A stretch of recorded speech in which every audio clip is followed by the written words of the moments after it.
जय हिंद बच्चों। माना कि पहला चैप्टर बहुत आसान है। बहुत आसान है कब आसान है? जब तुम्हें कोई समझा के देता है तो समझ में बहुत जल्दी आता है। इसलिए हमने अनुमान लगाया, क्या अरे इसमें कुछ दम नहीं, बहुत आसान है, मेरे को आता है। पर सच्ची में आता है। तुम एक बार नोटबुक लेके सॉल्व करके देखो अपने मन से। सिर्फ टेक्स्ट बुक लो, कोई भी सम लो, सॉल्व करके देखो। Linear equation in two variable, देखो Cramer's rule, equation reducible to the standard form, नहीं तो एलिमिनेशन मेथड, सब्स्टिट्यूशन मेथड। हालांकि सब पता है, पर अगर प्लस माइनस की भी जरा सी भी गड़बड़ हो गई तो जो की मेहनत उस पर पानी जाता है। कहने का मतलब यही, जो चीजें बहुत आसान होती है एग्जाम में उतने आसान तरीके से नहीं आने वाली आपके सामने वही क्वेश्चन जिसने जितनी बार मेहनत की होंगी उसको ही वो सॉल्व करने में आने वाला है। क्योंकि एग्जाम का एक पैटर्न होता है, जिसे बच्चे मानते हैं बहुत आसान है, उसकी तरफ बच्चे ध्यान नहीं देते और उसके बेस पे ही वो ऐसा समझाते हैं कि वहां पे बच्चों को सोचना मजबूर कर देते हैं और बच्चे सोचते नहीं। और जो चैप्टर सबसे टफ होता है, पूरी दुनिया मानती है अरे बहुत डेंजर, उसमें सबसे आसान क्वेश्चन आते हैं। इसलिए आसान आते कि बच्चों ने मान चुके हैं कि वो टफ है, उसके कम ध्यान देते हैं। तो कहने का मतलब एक सीधा साधा है मेरा कि जो तुम्हें सही लगे या बहुत आसान लगे, एक बार खुद भी ट्राई करके देखो। कोई समझा रहा है, समझ में आ रहा है, बहुत अच्छी बात है, दिमाग में जा रहा है, बहुत अच्छी बात है। पर कब उससे भी अच्छी बात कब होने वाली है? जब तुम खुद सॉल्व करोगे। ओके, चलो। वीडियो के नीचे कल वीडियो अपलोड किया था 1.4 का, किसी ने तो कहा कि problem set question number 6 solve करो सर, क्योंकि प्रॉब्लम सेट में का क्वेश्चन नंबर 6 पूरा इसके बेस पे ही सॉल्व है। बिल्कुल सही। तो 2 दिन वेट कर रावस, पता है मैंने कमेंट रीड की, इसलिए रीड की, थोड़े कम बच्चे अपने, इसलिए मैं हर किसी की कमेंट पढ़ता हूँ। तो डर मत, आज के दिन जाने 2 वीडियो, 2 सम सॉल्व करता, उसके बाद में सॉल्व करता। अब क्वेश्चन नंबर 6 बहुत टफ है ऐसे नहीं, उसमें थोड़ा जुगाड़ जमाना पड़ेगा। और उससे तो एक सीख, प्रॉब्लम सेट में जितने भी सम्स है हर एक सम सॉल्व करो, अलग अलग वे होती है। प्रैक्टिस सेट में स्टेप बाय स्टेप होते हैं, प्रॉब्लम सेट में उनको बनाना पड़ता है, हमें सोचना पड़ता है, जुगाड़ जमाना पड़ता है। जुगाड़ जिसको जम गया वो सक्सेसफुल हो गया। चलो अब इधर उधर की बातें नहीं करता, सीधा मुद्दे पे आता हूं। और एक बात कि वीडियो जब मैंने अपलोड किया, आप भी देखते हो, गिने चुने बच्चे 20-30 बच्चे माना मैं खुद उसको ऑब्जर्व करता हूँ कि बीच में कुछ अंदर आता है, मुंगिया आता है। अब वो कैमरा है, अपना फोन का कैमरा है, उसकी भी अब हद हो गई, 2-3 साल से पुराना हो गया। नया तो लेना है, पर नया खरीदने के लिए पहले मेरे सब्सक्राइबर बढ़ने चाहिए। कितने 1000। अरे आपने तो आपकी तरफ से बहुत मेहनत की, मैं इसलिए आपका ऋणी हूँ। I am ready, I respect to everyone, 7 का बच्चा हो, 8 का हो, 9 का हो, 10 का हो, क्योंकि मैंने यूट्यूब पे आने का किसके भरोसे पे कोशिश की? आपके भरोसे पे। और हर कोई बच्चे ने जो मेरी जान पहचान की, हर किसी ने जी दौड़ के मेहनत की, किसी का नाम नहीं था पर्टिकुलर, हर किसी ने 2-3 मम्मी का फोन, पापा का फोन, फ्रेंड का फोन, खुद का फोन, कोशिश की। इससे मैं खुश हूँ। बस एक बार 1000 सब्सक्राइबर हो गए तो मेरी भी उम्मीद बढ़ जाएंगी। फिर मैं भी कोशिश करूंगा कि चलो एक नया कैमरा दे, उसमें फिर आउटे सर थोड़े भी हंसे तो आपको दिखाऊंगा, ओह सर कितने बड़े हंसे, वो छोड़ दो हंसी मजा। चलो सीधा मुद्दा, क्वेश्चन नंबर 3 प्रैक्टिस सेट क्या दिया? 27/x-2 plus 31/y+3 equal to 85, 31/x-2 plus 27/y+3 equal to 89। अब जैसे मैंने क्वेश्चन देखा तो मेरे दिमाग में आना चाहिए लीनियर इक्वेशन इन 2 वेरिएबल, और लीनियर इक्वेशन इन 2 वेरिएबल में से वो reducible method use to be, उसकी मदद से इसको सॉल्व करना है। जैसे आपने क्वेश्चन देखा और आपको क्लिक हो गया, समझ जाना, आधी जंग आप जीत गए। क्या करना है? रिड्यूसिबल मेथड में पुट करना पड़ता है। क्या पुट करना पड़ता है? पुट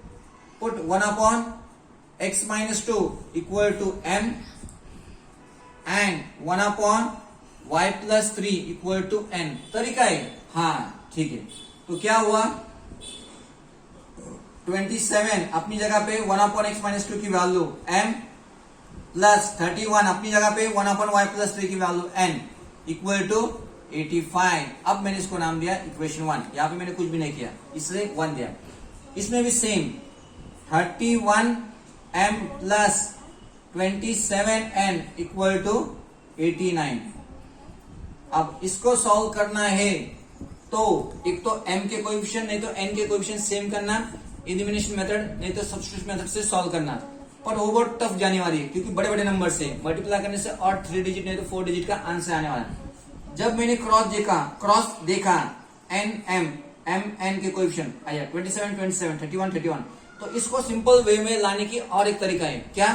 जो भी कुछ दिया है उसको एक बार ऐड करो, एक बार सब्ट्रैक्ट करो, दिए हुए इक्वेशन आसान हो जाएंगे। चलो ठीक है, वो मेरे को याद आया तो मैंने ऐड किया। ऐड करने से क्या होगा? 7 + 1 8, 3 + 2 5 m + 58 n = 9 आणि 5 4 1 कॅरी 8 + 8 16 + 1 17, फिर डिवाइड बाय 58 क्या आया? m + n = 58 × 3 174। अब ये आया थर्ड इक्वेशन। जैसे एक बार ऐड किया, अब एक बार सब्ट्रैक्ट करना है। सब्ट्रैक्ट 27m + 31n = 85 और 31m + 27n = 89। सब्ट्रैक्शन में क्या होता है? साइन चेंज होती है, सबको पता है।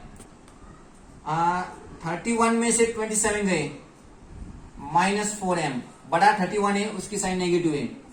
फिर से 31 में से 27 गए प्लस 31 बड़ा है उसकी साइन पॉजिटिव है 4n = 89 में से 85 गए तो -4। तो आखिरी में एक इक्वेशन आ गया -m + n = -1। 4 से मैंने डिवाइड किया तो अब इसको मैंने नाम दिया फोर्थ इक्वेशन। अब थर्ड और फोर्थ के साथ खेलो, एक के नीचे एक लिख दो। थर्ड के नीचे फोर्थ, -m + n = -1। कोई डाउट? चलो m के कोएफिशिएंट सेम है, सेम करने की जरूरत नहीं, एक प्लस एक माइनस है। ऐड क्या करना है? Add m plus minus cut 2n = 3 में से एक गया 2, तो n की वैल्यू कितने आ गए? अरे वाह, n की वैल्यू 1 आ गए। अब इसको इसमें पुट करो, नहीं तो इसमें पुट करो। किसमें पुट करो? चलो यहाँ पे पुट करता। -m + n की वैल्यू 1 = -1, तो -m = -1 और एक प्लस उधर गया -1। -m = -2, minus minus cut m = 2। अब मेरे हाथ में n भी आया और m भी आया। दिया हुआ प्रश्न किसमें है? x और y में। दिया हुआ प्रश्न x और y में और मेरा आंसर m और n में आ गया, तो this is not a final answer. अरे हाँ, मतलब अब जो दिया या जो मैंने पुट किया था उसमें कुछ तो भी चेंज करना पड़ेगा। 1/x - 2 = m, पर m कितना है? m है 2, और बाद में 1/y + 3 = n। n कितना है? n की वैल्यू है 1। चलो क्रॉस मल्टीप्लाई करो। क्रॉस मल्टीप्लाई किया 1/1 1 = 2x - 2 × 4, तो क्या हुआ? 2x इधर आया, -2x = -4 + 1 क्या हुआ? -2x = -5, minus minus cut x = 5/2। Cross multiply 1/1 1 = y + 3, तो 1 - 3 = y, 3 इधर आ गया, -2 = y। अब आया सॉल्यूशन। क्या है सॉल्यूशन? सॉल्यूशन xy = x की वैल्यू 5/2, y की value -2। Same same same, just उन्होंने एक्सपांड किया। एक ही क्वेश्चन के अंदर 2 बार सेम तरीके से सॉल्व करना है। डरने की जरूरत नहीं है, with the help of patience. इसमें बस आपका पेशेंस चेक किया, आपका संयम। अगर यहाँ पे आपने प्लस माइनस कही तो भी गड़बड़ की तो समय भी जाने वाला है, और 2 पन्ने का जो सोल्यूशन है दावे के साथ कहता है गलत होता है। अगर यहाँ हुआ देखा हमने, जैसे हमने मुंडी नीचे डाली, सम सॉल्व करना स्टार्ट किया, आखिरी तक मुंडी ऊपर मत निकालो, तब जाके आपका आंसर सही आने वाला है। 1.4 में का आखिरी का सम फिर से एक बार मैंने देखा है एग्जाम में आ गया solve 1/3x + y + 1/3x - y = 3/4, और दूसरा 1/2 bracket 3x + y - 1 2 bracket 3x - y = -1/8। जैसे मैंने देखा अरे यार linear equation in two variable x और वाई सिर्फ अपॉन में मतलब रिड्यूसिबल मेथड, इस सोच के साथ ही मैं आगे प्रोसेस होना है। क्वेश्चन रीड किया किसके पास, पहला chapter algebra, linear equation two variable reducible method, upon में आया, पुट करना है। क्या पुट करना है, 1/3x प्लस वाई, इधर भी है इधर भी है, 1/3x माइनस वाई, इधर भी है इधर भी है। हाँ, उस सोच के साथ चलो।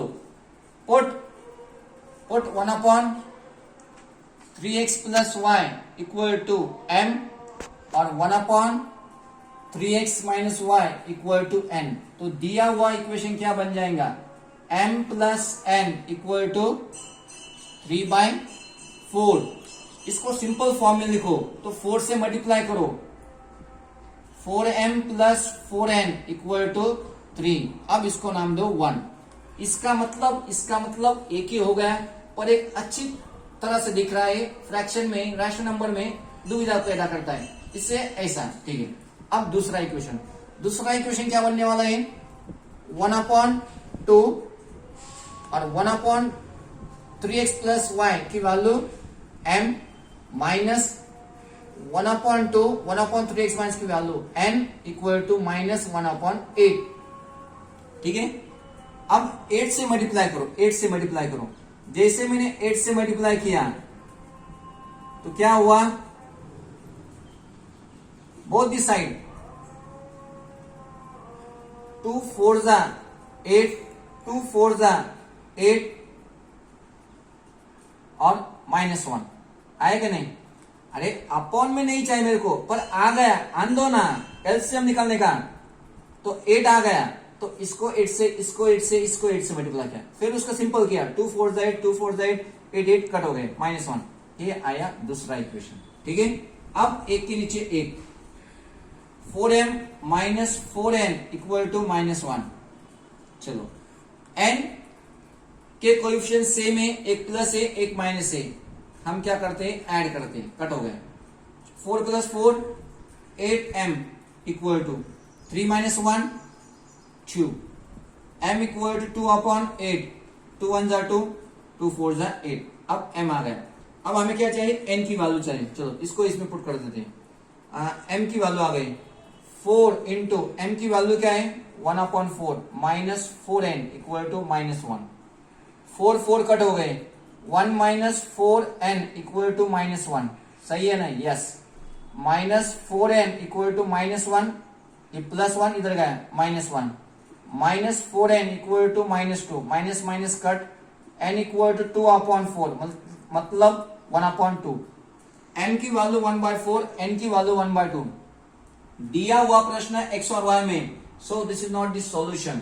चलो ठीक है, फिर सॉल्यूशन लाने के लिए 1/3x plus y equal to m, और m की वैल्यू क्या है 1/4, और दूसरा था 1/3x minus y equal to n, और n की वैल्यू क्या है 1/2। क्रॉस मल्टीप्लाई, 4 1 जा 4 equal to 3x plus y, फिर से multiply 2 equal to 3x minus y. अब फिर से लीनियर इक्वेशन टू वेरिएबल बन गए, उसको एक के नीचे एक लिख दो। फिर उसके बाद वैल्यू आने वाले, जैसे कि 3x plus y equal to 4, और अब इसको नाम दो थर्ड, और 3x minus y equal to 2, इसको नाम दो फोर्थ। एक प्लस एक माइनस है, एड 3 प्लस 3 6 इक्वल टू 6, तो x की वैल्यू आ गई 1। अब किसकी वैल्यू ढूंढना है हमें, y की वैल्यू ढूंढनी है। तो y की वैल्यू इसमें पुट करो, जैसे कि 3 into 1 minus y equal to 2, 3 1 जा 3 इधर आ गया, -2, ये माइनस था y बन गया, तो y कितना आया 1। Solution x y equal to 1 1। एक बार क्रॉस चेक करके देखो, अब 1 1 तो आया, सही है या गलत है। क्या दिया, 1/3x plus y plus 1/3x minus y equal to 3/4। अगर इसमें मैंने वैल्यू पुट की x और y की, तो 3/4 आना ही चाहिए।